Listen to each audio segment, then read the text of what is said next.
અંદર આપણે દેહમાં રોગ પ્રતિકારકતા અને મનુષ્યનું રોગ પ્રતિકારક તંત્ર ભણ્યા, જેમાં આપણે લસિકા અંગોનો અભ્યાસ કર્યો. હવે આજે આપણે એઇડ્સ ભણવાનું છે. એઇડ્સ જે છે એ આપણા માટે નવું નામ નથી. આ નામ જે છે એ આપણા માટે જાણીતું છે. આપણે બધા જ જાણીએ કે આ અસાધ્ય ગંભીર બીમારી છે. જોઈએ, એઇડ્સ જે છે તે ગંભીર અસાધ્ય ચેપી અને જીવલેણ રોગ છે. એઇડ્સ ગંભીર અસાધ્ય ચેપી અને જીવલેણ રોગ છે. જો એઇડ્સ નું આખું નામ જોઈએ તો એક્વાયર્ડ ઇમ્યુનોડેફિશિયન્સી સિન્ડ્રોમ. અહીંયા લખ્યું આપણે એઇડ્સ જે છે એનું આખું નામ અહીંયા લખ્યું આપણે ખાલી ઇમ્યુનોડેફિશિયન્સી સિન્ડ્રોમ. બરાબર. આખું વાક્ય લેવું હોય તો આગળ આવી જશે એક્વાયર્ડ. તો આમ નામ થશે એનું acquired immunodeficiency syndrome. Acquired immunodeficiency syndrome. Okay, એટલે અહીંયા ઇમ્યુનોડેફિશિયન્સી સિન્ડ્રોમ જે મેં લખ્યું છે ત્યાં તમારે ખાલી એક્વાયર્ડ શબ્દ એડ કરી દો એટલે એઇડ્સ નું ફૂલ ફોર્મ થઈ જાય. હવે ઇમ્યુનોડેફિશિયન્સી એટલે શું? તો ઇમ્યુનિટી એટલે આપણી રોગ પ્રતિકારક શક્તિ અને ડેફિશિયન્સી મતલબ કે એમાં ઘટાડો આવવો, અર્થાત કે આ રોગની અંદર આપણી રોગ પ્રતિકારક શક્તિ ઘટે છે અને ધીમે ધીમે જેમ જેમ સમય પસાર થાય મનુષ્યની રોગ પ્રતિકારક શક્તિનો નાશ થઈ જાય છે. તો એવું કહી શકાય કે પ્રતિકારક તંત્રની ઉણપથી થતો રોગ છે. સૌપ્રથમ 1981 માં યુએસએ ની અંદર, યુનાઇટેડ સ્ટેટ્સ ઓફ અમેરિકા ની અંદર એઇડ્સ નો પહેલો કિસ્સો જોવા મળ્યો. 1981 અમેરિકામાં સૌથી પહેલો એનો કિસ્સો જોવા મળ્યો અને 21 વર્ષની અંદર 21 વર્ષમાં આખા વિશ્વની અંદર આ રોગ ફેલાયેલો છે. યુએસએ માં સૌથી પહેલા આ રોગ જે છે એનું દર્દી એટલે કે આ રોગ જોવા મળ્યો 1981 માં. 21 વર્ષમાં આખા વિશ્વમાં રોગ ફેલાયો. અત્યાર સુધીમાં 25 મિલિયન થી વધુ લોકો આ રોગથી મૃત્યુ પામી ચૂક્યા છે અને ભારતની અંદર સૌથી પહેલો કેસ 1986 ની અંદર તમિલનાડુમાં જોવા મળ્યો. ભારતમાં એઇડ્સ નો સૌથી પહેલો કેસ 1986 માં તમિલનાડુમાં જોવા મળ્યો. ઓકે, એઇડ્સ માટેનું કારણ જણાવો. એઇડ્સ થાય કોનાથી? તો એઇડ્સ વાયરસથી થાય, જેને આપણે એચઆઈવી વાયરસ કહીએ છીએ. એચઆઈવી નું ફૂલ ફોર્મ થાય હ્યુમન ઇમ્યુનોડેફિશિયન્સી વાયરસ. ફરીથી એચઆઈવી, એચઆઈવી નું ફૂલ ફોર્મ થાય હ્યુમન ઇમ્યુનોડેફિશિયન્સી વાયરસ. હવે એચઆઈવી એ રિટ્રોવાયરસનો સમૂહ છે અને રિટ્રોવાયરસ શું આપણે જાણીએ છીએ કે જે વાયરસમાં જનીન દ્રવ્ય તરીકે આરએનએ રહેલું હોય તેવા વાયરસને રિટ્રોવાયરસ કહેવાય. તો જુઓ, એચઆઈવી જે છે તે રિટ્રોવાયરસનો સમૂહ છે. હવે એચઆઈવી માં જનીન તરીકે આરએનએ રહેલો હોય, આરએનએ હોય એટલે તો આપણે રિટ્રોવાયરસ કહીએ છીએ. હવે આ રોગ જે છે અથવા વાયરસ આપણા શરીર પર કેવી રીતે અસર કરે? તો વ્યક્તિના શરીરમાં પ્રવેશ્યા પછી આ વાયરસ જે છે એ આપણા મેક્રોફેજ કોષોમાં જાય. હવે મેક્રોફેજ કોષની અંદર જ્યારે વાયરસ પહોંચે ત્યારે વાયરસનું જે જનીન છે એટલે કે આરએનએ એ એક ઉત્સેચકની મદદથી, હવે ઉત્સેચકનું નામ મોસ્ટ ટાઈમ યાદ રાખજો. એચઆઈવી ની અંદર કયો ઉત્સેચક? તો રિવર્સ ટ્રાન્સક્રિપ્ટેઝ. તો વાયરસ શરીરની અંદર આવ્યા પછી આ વાયરસનું જનીન દ્રવ્ય છે એને રિવર્સ ટ્રાન્સક્રિપ્ટેઝ ઉત્સેચકની મદદથી વાયરલ ડીએનએ બનાવ્યો. મતલબ કે આરએનએ જે હતો જનીન દ્રવ્ય તરીકે આરએનએ હતો અને એ આરએનએ માંથી બન્યો ડીએનએ. કયો ડીએનએ? Viral DNA. ત્યારબાદ આ વાયરલ ડીએનએ જે છે એ આપણા યજમાનના કોષોમાં દાખલ થાય અને વાયરસના અણુઓ પેદા કરવા લાગે. હવે થયું શું કે વાયરસ ગયો શરીરની અંદર કયા કોષોમાં? મેક્રોફેજમાં ગયો. ત્યાં એનું જે જનીન દ્રવ્ય છે આરએનએ એને ઉત્સેચકની મદદથી કયા ઉત્સેચક તો રિવર્સ ટ્રાન્સક્રિપ્ટેઝ અને આ ઉત્સેચકની મદદથી એને વાયરલ ડીએનએ બનાવ્યો શું બનાવ્યો વાયરલ ડીએનએ હવે આ વાયરલ ડીએનએ આપણા કોષની અંદર રહીને આ વાયરલ ડીએનએ આપણા કોષની અંદર રહીને નવા એચઆઈવી ના અણુઓ બનાવે એનો સીધો અર્થ એવો થયો કે એચઆઈવી આપણા શરીરની અંદર પ્રોડ્યુસ થવા લાગ્યા મતલબ કે આપણું શરીર જે છે એ એચઆઈવી ના કારખાના તરીકે વર્તવા લાગ્યું તો જોઈએ આ જે વાયરલ ડીએનએ છે એ આપણા કોષોની અંદર વાયરસના નવા અણુઓ ઉત્પન્ન કરે હવે થઈ શું રહ્યું છે કે મેક્રોફેજ સતત વાયરસ ઉત્પન્ન કરી રહ્યો છે જેના કારણે શરીર એચઆઈવી ના કારખાના તરીકે વર્તે છે મતલબ કે શરીરમાં સતત નવા વાયરસના અણુઓ ઉત્પન્ન થઈ રહ્યા છે હવે આ વખતે આ જે એચઆઈવી છે એ એચઆઈવી ના અણુઓ ટી લસિકા કોષોમાં પ્રવેશે મનુષ્યના ટી લસિકા કોષોમાં પ્રવેશે હવે ત્યાં પણ જઈને વાયરસ પોતે સ્વયં જનન પામે ત્યાં પણ જઈને વાયરસ પોતે શું કરે સ્વયં જનન પામે અને નવા વાયરસ બનાવે મતલબ કે નવી સંતતિઓ સર્જે તો વાયરસ મેક્રોફેજમાંથી ગયો ટી લસિકા કોષોમાં અને ટી લસિકા કોષોની અંદર જઈને પણ એને નવા વાયરસ બનાવવાનું શરૂ રાખ્યું તો થયું શું કે શરીરની અંદર જ સતત નવા વાયરસ આપણે બે વાયરસ મારીએ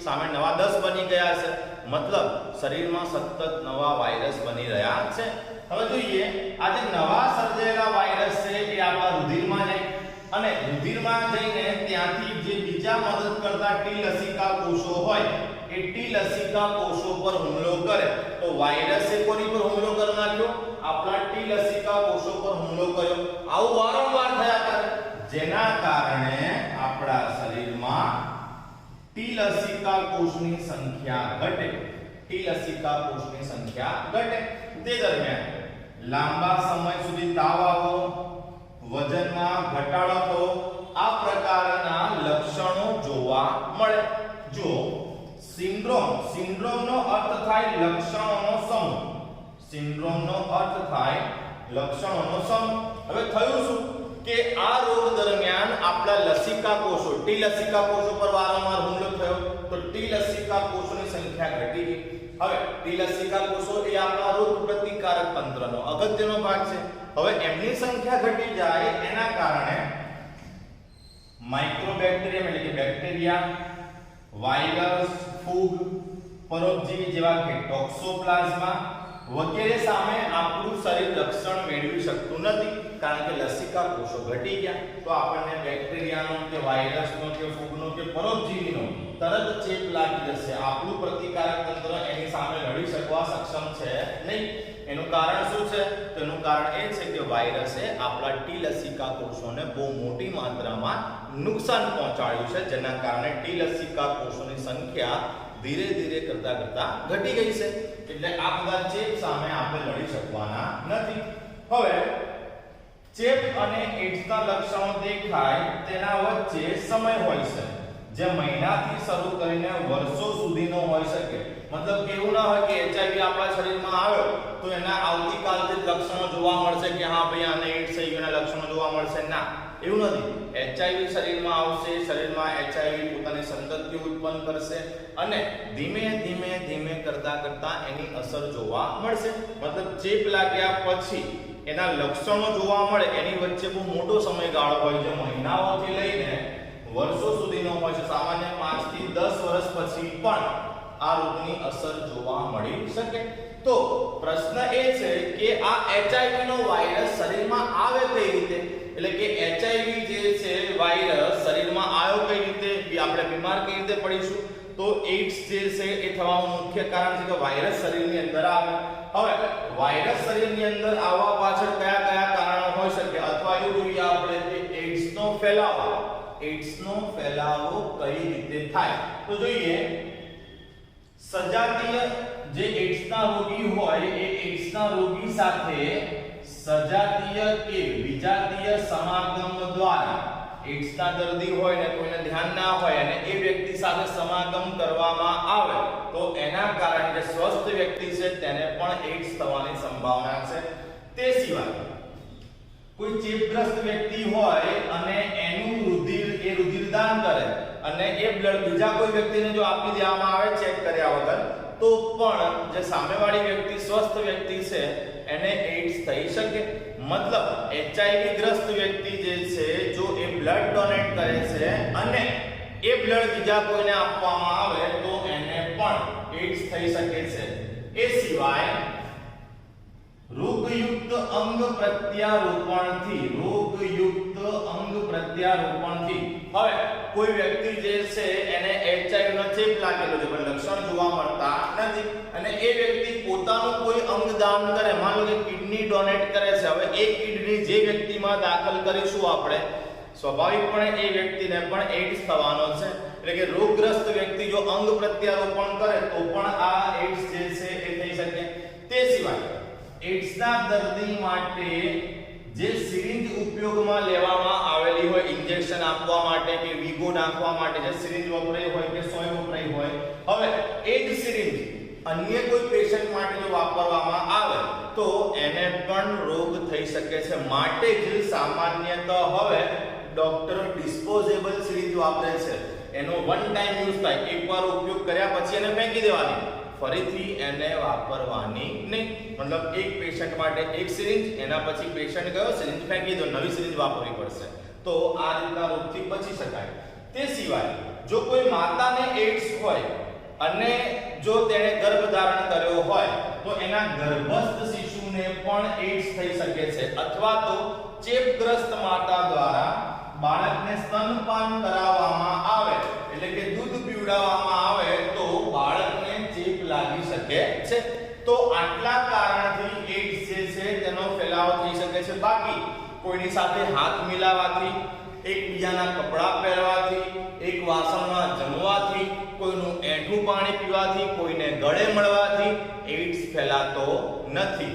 જો એઇડ્સ જે છે અન્ય રીતે ચેપી નથી, વ્યક્તિના સંપર્કમાં આવવાથી, એની વસ્તુઓ વાપરવાથી, એના વસ્ત્રો વાપરવાથી આ રોગ જે છે તે ફેલાતો નથી. તો ફરીથી એકવાર એઇડ્સ વિશે એકવાર રિવિઝન કરી લઈએ. એઇડ્સ નું આખું નામ એક્વાયર્ડ ઇમ્યુનોડેફિશિયન્સી સિન્ડ્રોમ. સૌથી પહેલો કેસ 1981 અમેરિકામાં જોવા મળ્યો. બીજો કેસ એટલે કે ભારતમાં સૌથી પહેલા 1986 માં આ રોગ જે છે જોવા મળ્યો, તમિલનાડુમાં જોવા મળ્યો. એઇડ્સ નું આખું નામ એક્વાયર્ડ ઇમ્યુનોડેફિશિયન્સી સિન્ડ્રોમ. એઇડ્સ માટે જવાબદાર વાયરસ છે એચઆઈવી. એચઆઈવી નું આખું નામ હ્યુમન ઇમ્યુનોડેફિશિયન્સી વાયરસ. વાયરસ જે છે રિટ્રોવાયરસ છે, મતલબ જનીન તરીકે શું હોય આરએનએ. વાયરસ શરીરમાં જાય, શરીરમાં જઈને કયા કોષોમાં આવશે? મેક્રોફેજમાં. મેક્રોફેજમાં આવીને શું બનાવશે? Viral DNA. એટલે કે આરએનએ માંથી શું બન્યું? ડીએનએ. હવે એના માટે જવાબદાર ઉત્સેચક કયો? તો રિવર્સ ટ્રાન્સક્રિપ્ટેઝ ઉત્સેચક. આ રિવર્સ ટ્રાન્સક્રિપ્ટેઝ ઉત્સેચક જ્યારે વાયરલ ડીએનએ બનાવે એટલે એ ડીએનએ સ્વયંજનન દ્વારા નવા વાયરસનું નિર્માણ કરવાનું શરૂ કરે. મતલબ શરીરની અંદર જ ફેક્ટરી બની ગઈ જે શું બનાવે છે? એચઆઈવી ના વાયરસ બનાવી રહી છે. મતલબ કે શરીર પોતે વાયરસના કારખાના તરીકે વર્તે. નવા બનતા વાયરસ હુમલો કરે કોની પર? લસિકા કોષો પર. કયા લસિકા કોષો પર? ટી લસિકા કોષો પર. વારંવાર ટી લસિકા કોષો પર હુમલો થાય એના કારણે ટી લસિકા કોષોની સંખ્યા ઘટવા લાગે.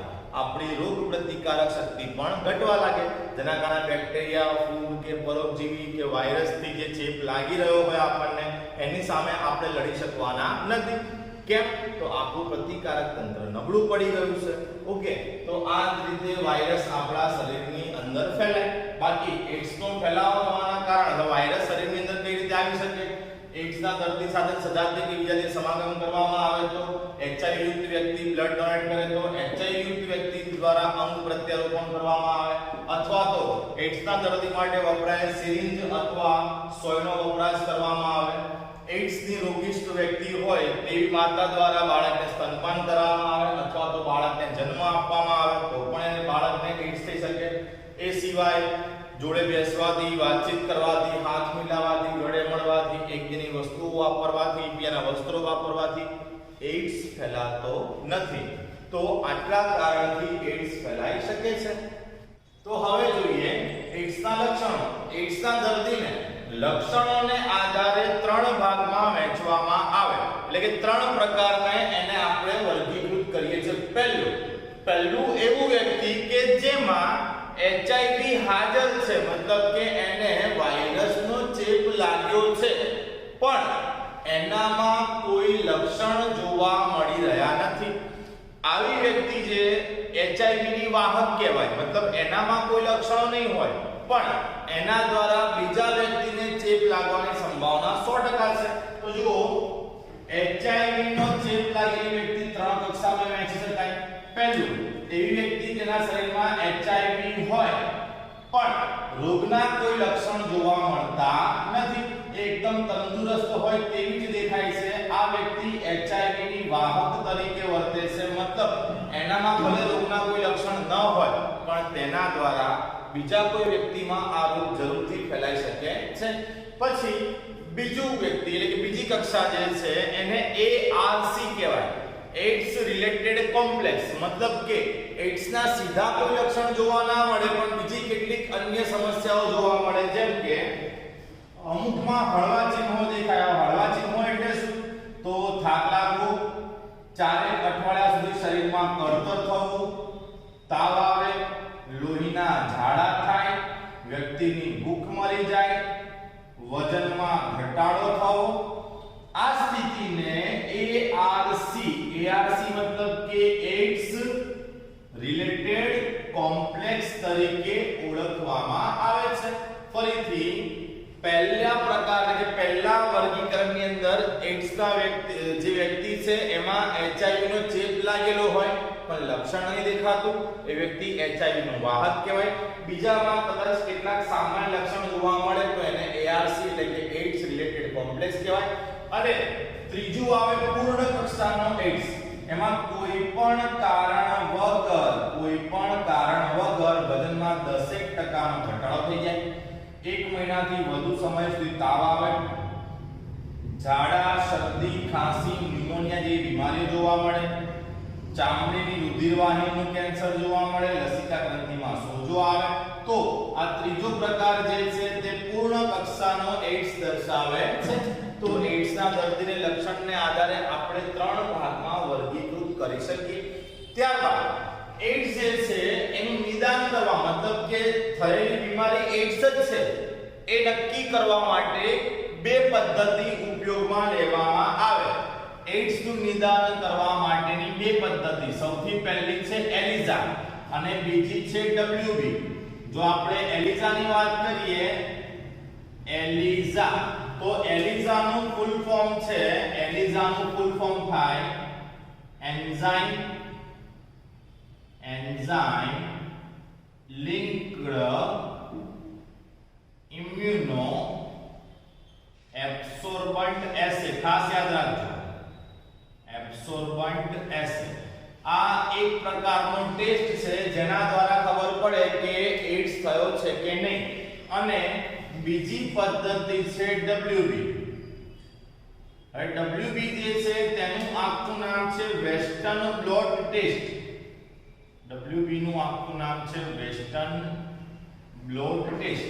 તો ખાસ યાદ રાખજો, આપણને પૂછાય કે એલિઝા અને ડબ્લ્યુબી માં વધુ સચોટ પદ્ધતિ કઈ છે? તો ડબ્લ્યુબી એ વધુ સચોટ પદ્ધતિ છે.